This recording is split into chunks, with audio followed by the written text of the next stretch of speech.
Picture this. You're a basketball player who made it to the All-Star team 8 times, won the Best Defender award 3 times, and played so amazingly in one game that people started calling you Superman. But instead of everyone loving you, it seems like everyone in the NBA actually hates you, especially famous players like Shaquille O'Neal and Kobe Bryant. That's what happened to Dwight Howard. Dwight Howard's basketball story is one of the strangest things in the NBA. He's definitely one of the best center players ever. But he's been treated so badly and ignored so much that he chose to go play basketball in other countries instead of ending his career with an NBA team. What happened to this guy that made the NBA not want him anymore? And how did this player who everyone used to love become the person everyone hated? In this story, I'll tell you about the 3 big problems that followed Dwight Howard his whole career. I'll also tell you the sad truth about the NBA when you don't follow their rules. Bad things happen. Let's start with Dwight's biggest problem, his bad attitude, and his famous fights with other people. Dwight Howard was picked first in the 2004 draft by the Orlando Magic team. He came right after T-Mac left the team, and everyone expected him to be just as good. But Dwight quickly showed everyone he was special. In his first 4 years, he scored 16 points and got 12 rebounds every game on average. Plus, he blocked shots. And get this, he didn't miss even one game. He had amazing videos of dunking the ball and stopping other players from scoring. In 2008, he got picked to be in the NBA dunk contest. And wow, it was really cool to watch. But while his fun tricks were exciting to watch, they made an NBA legend really mad at him. When Dwight Howard won the dunk contest dressed up like Superman, it started a big fight between him and Shaq.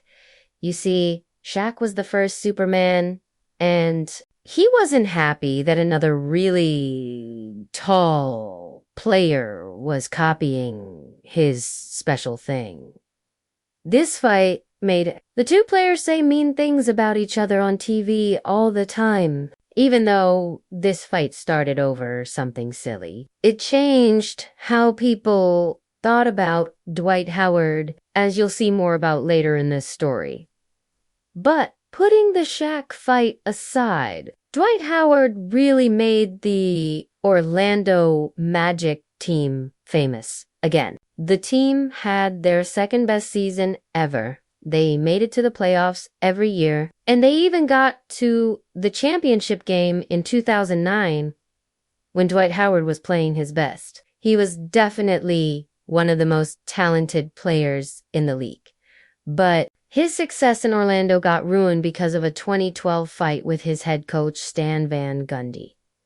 Basically, Dwight got tired of just running around and dunking the ball. Even though he was one of the best players of his time, he wanted the ball more. He wanted to show off all his basketball moves on offense. The only problem was he wasn't actually good at those moves. Coach Van Gundy knew it. Everyone in the NBA knew it. The only person who didn't know it was Dwight Howard himself. Dwight decided he was willing to make his team lose just to get what he wanted. He made Orlando choose between him and Coach Van Gundy. Things got so bad that Coach Van Gundy went on TV to tell everyone that Howard was trying to get him fired. And then during the interview, this really awkward thing happened where Dwight showed up, right, when the coach was talking about him. Talk about uncomfortable. The 2 guys are friends now. But this was a huge problem back then. First, Howard fought with the greatest player in Orlando Magic history. And then a few years later, he got his head coach fired just so he could leave for a new team a month later. That didn't look good at all. Dwight's bad attitude and his refusal to play the way his team wanted wasn't just a problem in Orlando. It followed him to his next team, the Los Angeles Lakers. In LA, they thought they were making a new super team, or so everyone thought. But the team never worked well together. Steve Nash was too old. Superman was hurt, and most importantly, Kobe really didn't like Dwight Howard. It was like the Shaq and Kobe fight, but without winning any championships. Kobe thought Howard was weak and didn't take basketball seriously enough. At that time, Howard was having problems with his back and shoulder being hurt. Not exactly what the Black Mamba was hoping for, especially since his main teammate, Poe. Gasol was already out with a hurt foot. So Kobe pushed Howard to play even when he was in pain. What did Dwight say about Kobe's thoughts? He said, "He's not a doctor, and I'm not a doctor." That's just what he thinks. On top of that, Howard's lack of understanding himself showed up again. Just like in Orlando, Dwight wanted the ball more and thought Kobe took too many shots for the team to win. That's right. Dwight Howard thought that one of the best shooting guards ever should let him have the ball more. By the way, Kobe was having one of his best years ever, scoring 27 points, getting 6 assists, and 5 rebounds while shooting really well. So after making a big fuss about the offense, there was no way to fix things with Mr. Bryant. Dwight's time in LA would end soon. Next up was Houston, and you guessed it, Howard found a way to have problems with another superstar. This time, it was James Harden. Again, Dwight wanted the ball more, no matter how well the team was playing. Eventually, Harden asked the team to bench Dwight for Clint Capella and made the Rockets choose between him and Howard.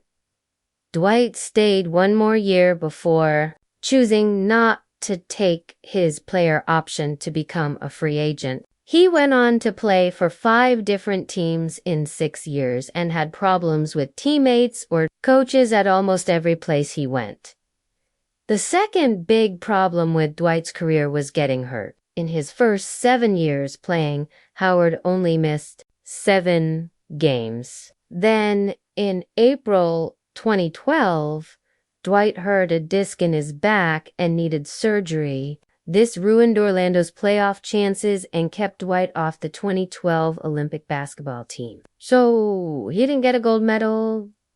Back injuries can really hurt any player. But for a player whose whole game is about being athletic, this is one of the worst things that can happen. You can see it now with a player like Ben Simmons, who became much worse than he used to be. Check out my video on Ben Simmons if you haven't watched it yet, before getting hurt. Dwight was a total beast on defense. He won the Best Defender award 3 times and was the best rebounder 4 times. But after getting hurt, he never made an all-defense team again.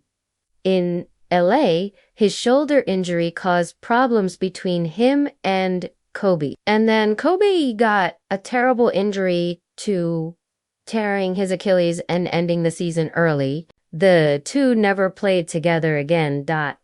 In Houston, the injuries caught up with him at the worst time, the Western Conference Finals against the Golden State Warriors. Howard tore his MCL and meniscus and not only missed that series but missed half of the next NBA season. Then years later, as a Washington Wizard, he hurt the same back injury again and missed 70 games.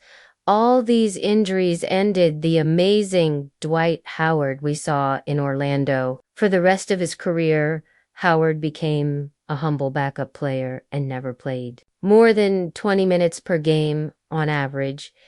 Even with all the injuries and fights, Howard managed to put together one of the most awesome records we've ever seen. He ended his career as an NBA championship winner, 8-time NBA All-Star, 5-time All-NBA First Team, 3-time Defensive Player of the Year, 5-time Rebounding Leader, and 2-time Block Leader, including a 2008 gold medal And even though he never won MVP, he finished in the top 5 for voting for different times for a player who reached such high levels in the league. It's shocking and actually disrespectful that he's been left off the NBA's top 75 players list when so many people on that list haven't done nearly as much. Howard is a perfect example that sometimes the story people tell about a player can be more important than what they actually do on the court.